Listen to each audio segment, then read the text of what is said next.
I never imagined that a casual family barbecue would turn into the moment I realized where I truly stood in my own family. It was supposed to be simple. A warm Saturday afternoon, burgers on the grill, kids running around the backyard, and the familiar noise of relatives talking over one another. My parents had invited everyone, calling it a celebration, though no one knew what we were celebrating yet. I assumed it was just another excuse for them to gather the family together. Halfway through the afternoon, my mother clinked her glass and asked for everyone's attention. That's when my younger sister stood up, hands shaking slightly as she smiled through glossy eyes. She announced she was pregnant. Instant chaos. Cheers erupted. My mom burst into tears. My dad hugged her like he'd just won the lottery. My grandmother immediately started talking about baby names. I smiled, stood, and hugged her too, because despite everything, she's my sister, and I was genuinely happy for her. But then, she didn't sit back down. Instead, she turned toward me, still standing, still holding everyone's attention. She laughed nervously and said, "Since we're all here, I wanted to ask you something." That should have been my first warning. She gestured vaguely and continued, "I know how stressed I am right now with the pregnancy, and I just love your wedding venue. So beautiful. Would you mind if I used it for my wedding instead?" The entire yard went silent. Every eye turned to me.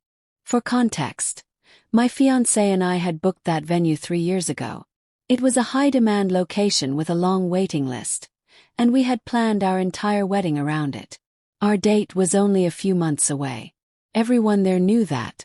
And yet, somehow, everyone also seemed to expect me to say yes. I felt my heart pound as I processed what had just happened. This wasn't a private request. This wasn't a conversation between sisters. This was a public setup. I took a breath and said calmly, "I love you, but no. That venue is for my wedding." Her smile vanished instantly. She started crying right there in the backyard, accusing me of being selfish, saying I knew how hard things were for her right now.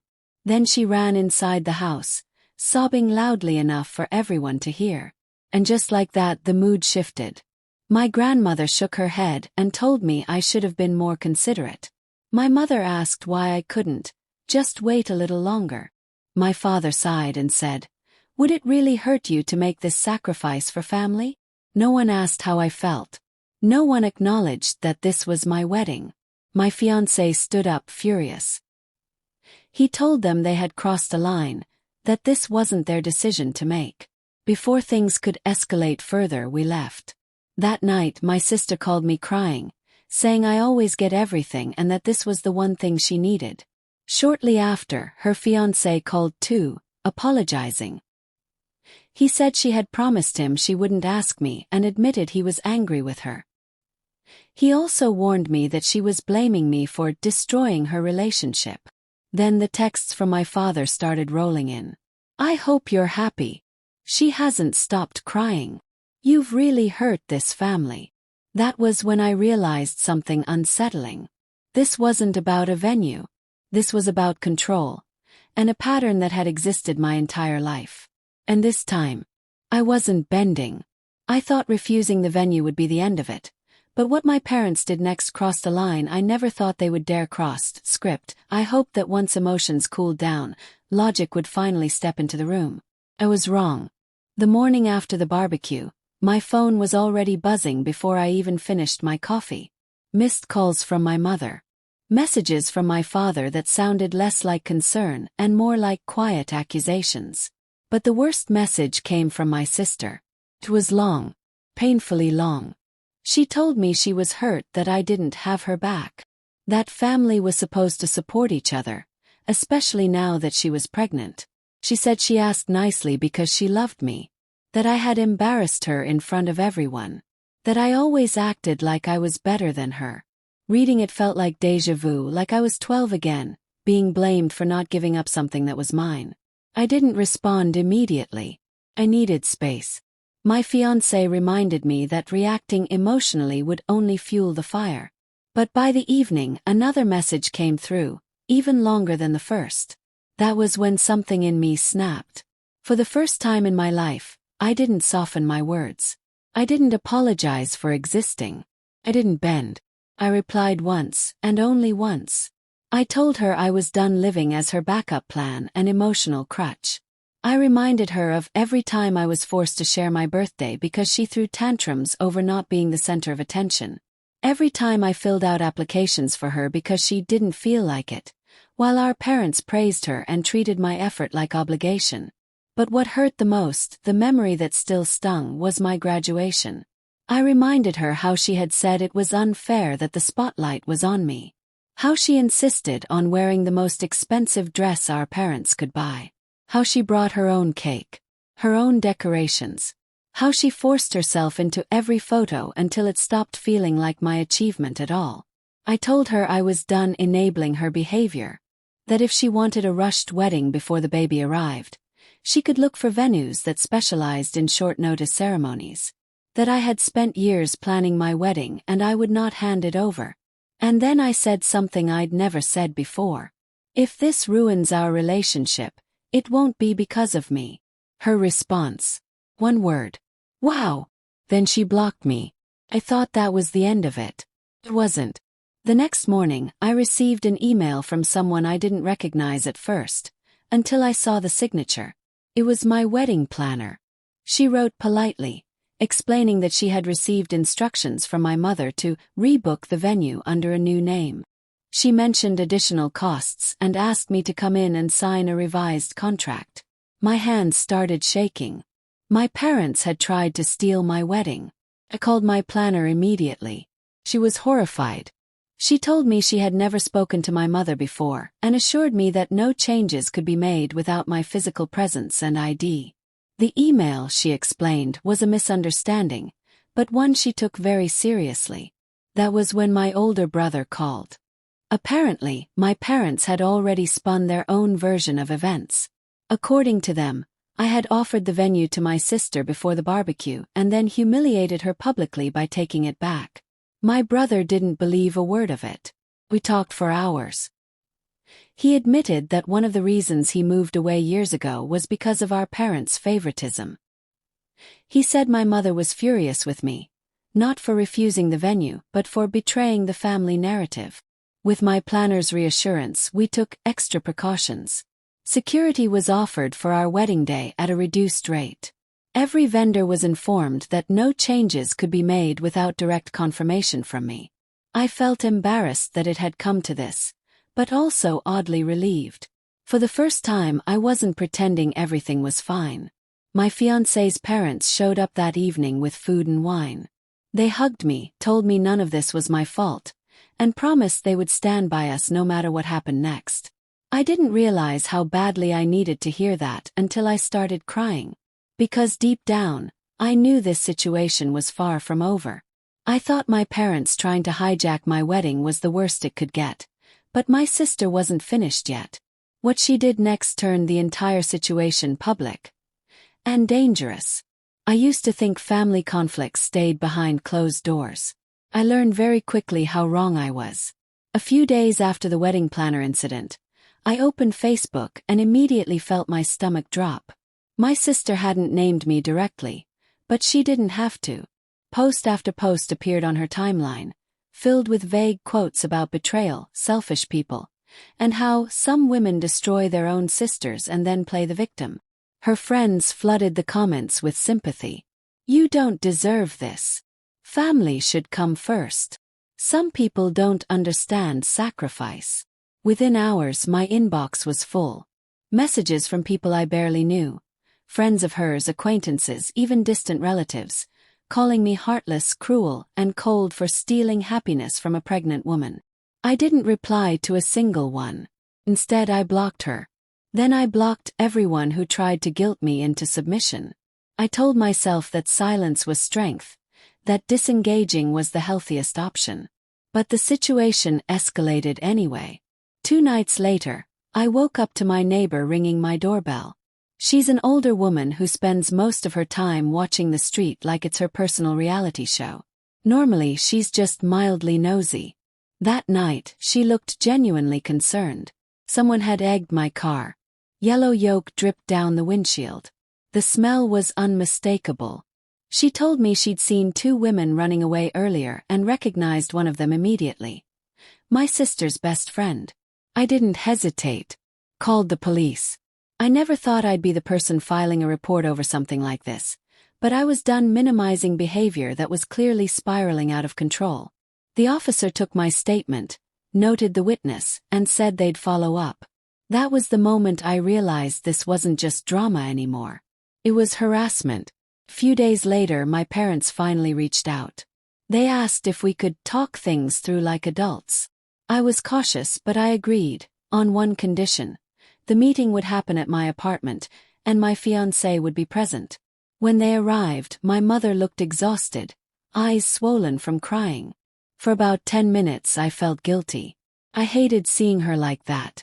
Then the conversation started. My father immediately asked why we had cancelled the caterers. My fiancé answered calmly, saying we didn't want vendors being used as leverage against us.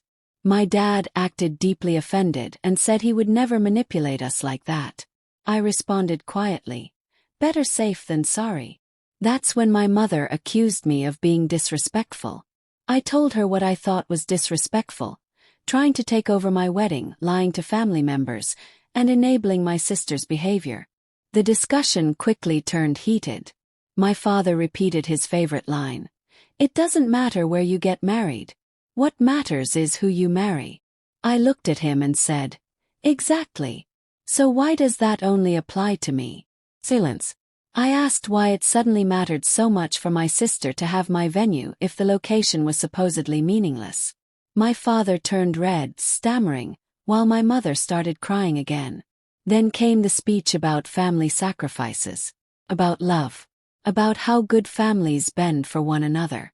I reminded them of my graduation day, how my sister smashed my cake because she wasn't the center of attention. That stopped them cold. My mother asked softly, why do you hate us so much? I told her the truth.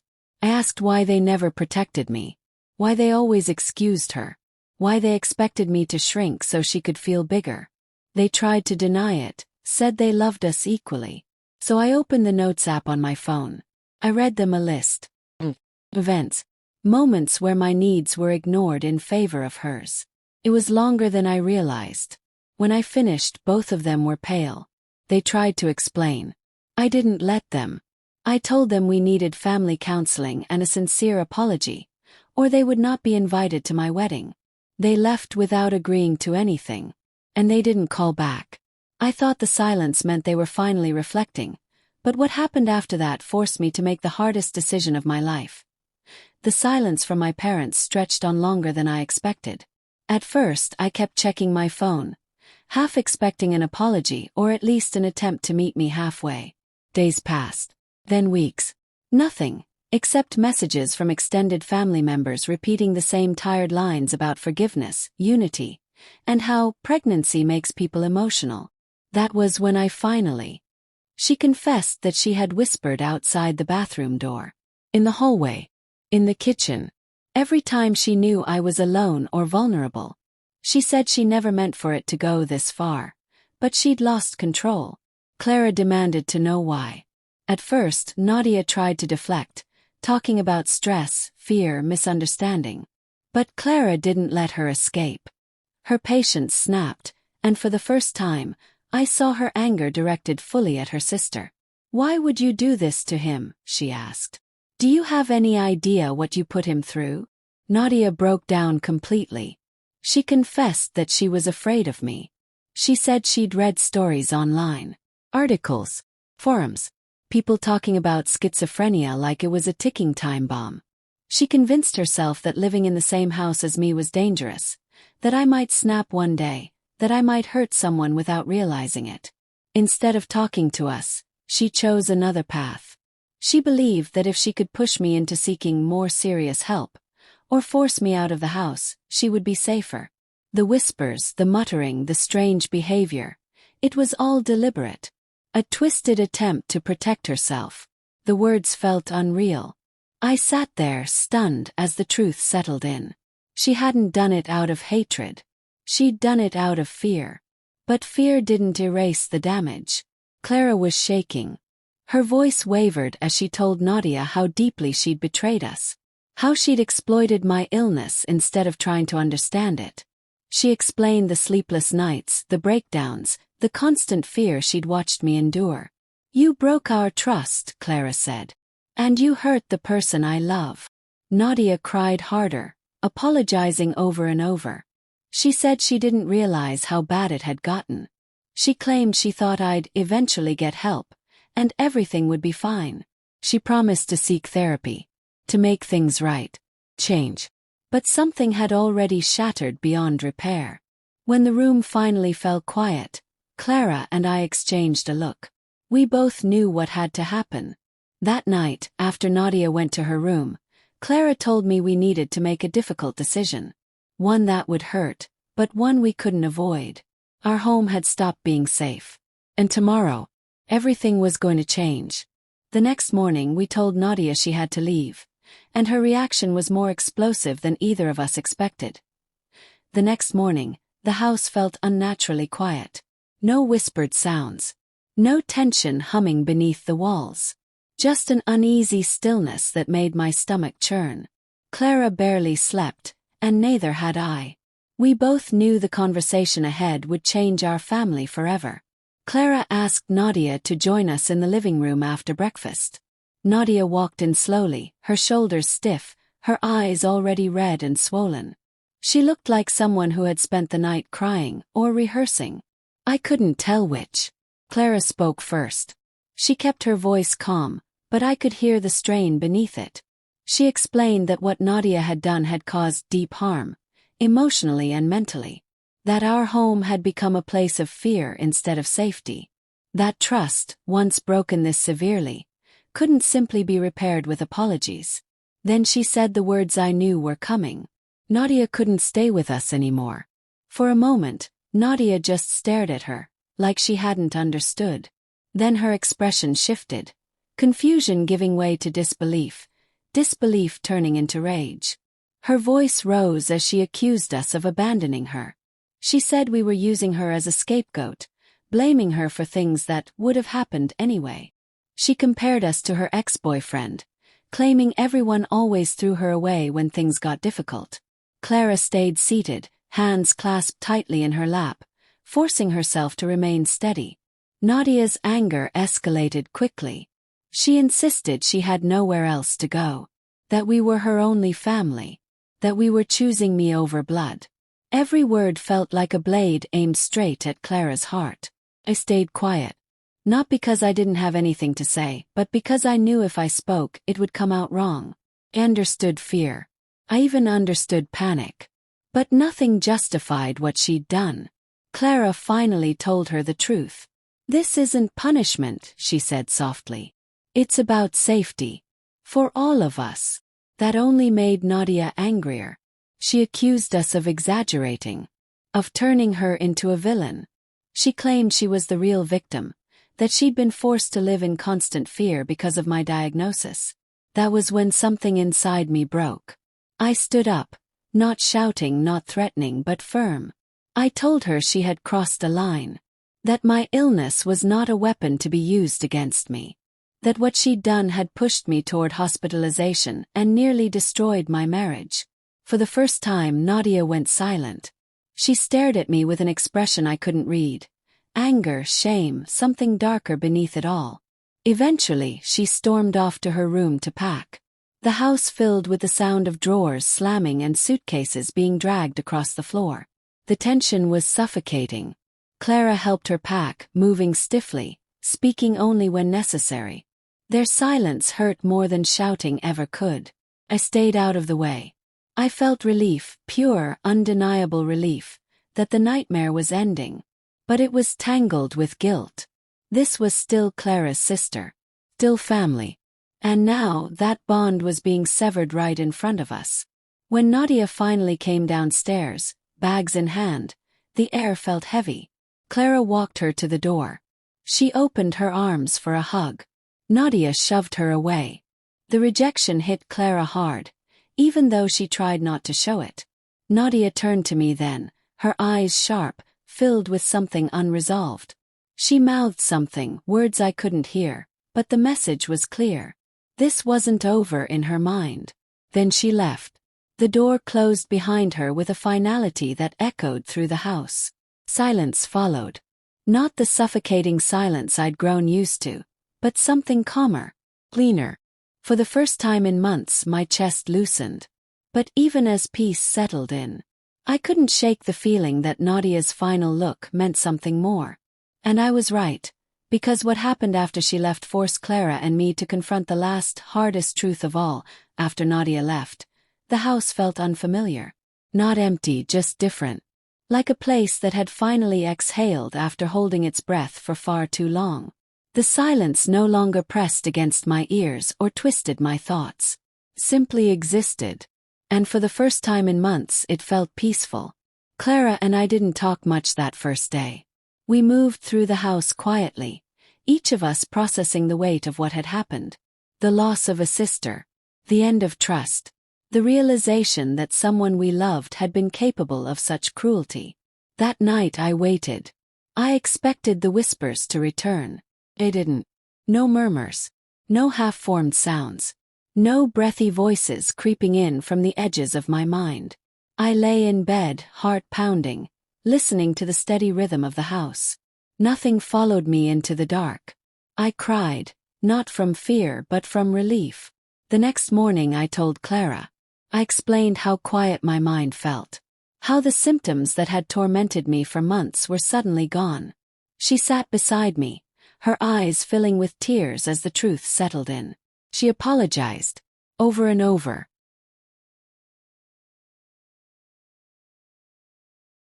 I thought distance would finally bring closure, but the final update I received about my sister and parents made me realize just how deeply denial can be. By the time we finished packing the last box, I felt lighter than I had in years.